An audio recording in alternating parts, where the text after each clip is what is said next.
Hey there, welcome back. Today, we're going to talk about a topic that affects millions of people but isn't always well understood: taxes on Social Security benefits. You might be surprised to learn that yes, your Social Security benefits can be taxed.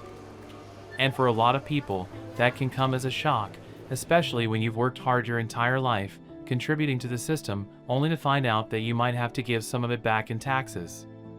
But what if there was no tax on Social Security? Imagine keeping more of the money you've earned over decades of work. That's what's being discussed right now, and it's a big deal, especially for retirees living on fixed incomes.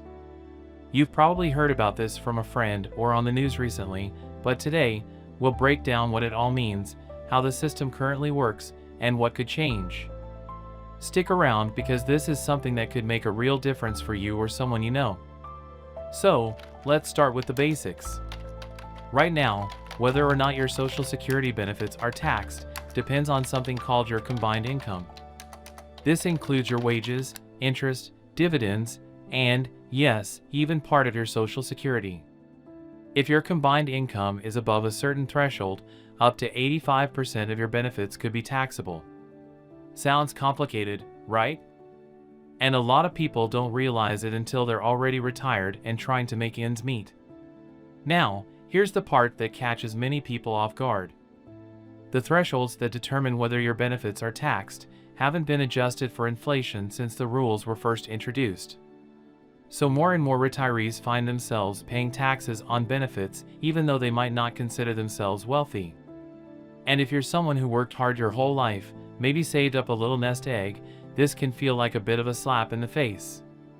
But here's where it gets interesting. Right now, there are proposals out there to eliminate this tax altogether.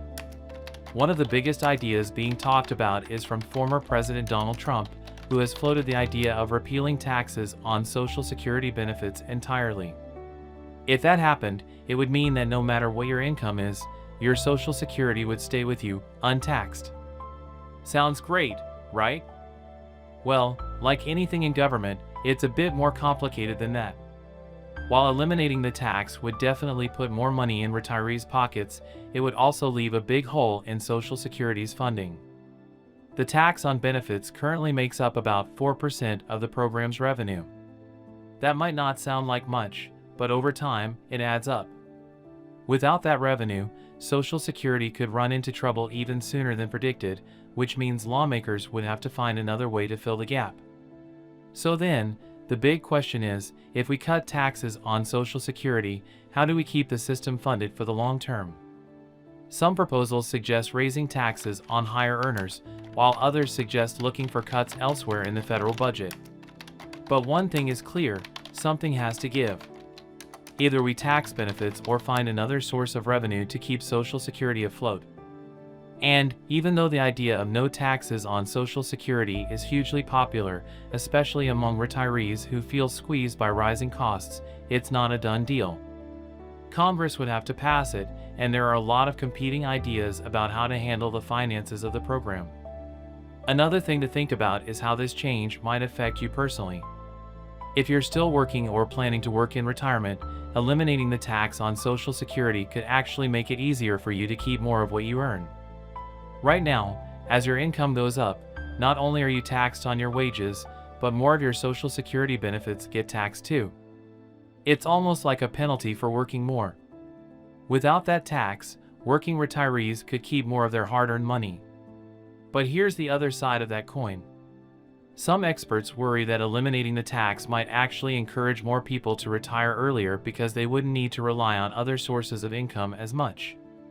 So it's a bit of a balancing act. Now, if you're wondering where you fit into all this, it really depends on your income and how much Social Security is a part of your overall retirement plan. If Social Security makes up a big chunk of your income, any change to the way it's taxed could have a major impact on your day-to-day finances. And it's important to stay informed about these kinds of proposals because they can change how much money you have to work with in retirement. So, what's the takeaway here? While eliminating the tax on Social Security benefits might sound like a no-brainer at first, it's a lot more complex once you start digging into the details. There are pros and cons, and it's important to weigh both sides. Yes, getting rid of the tax would mean more money in your pocket now, but it also raises questions about how we keep Social Security funded in the future. At the end of the day, it's all about balance, balancing the needs of today's retirees with the sustainability of the program for future generations. And that's not always easy. So, what do you think? Should Social Security benefits be tax-free, or should we focus on finding other ways to keep the system funded? Let me know in the comments. And if you're interested in learning more about this or other retirement topics, make sure to stay tuned for more. Take care.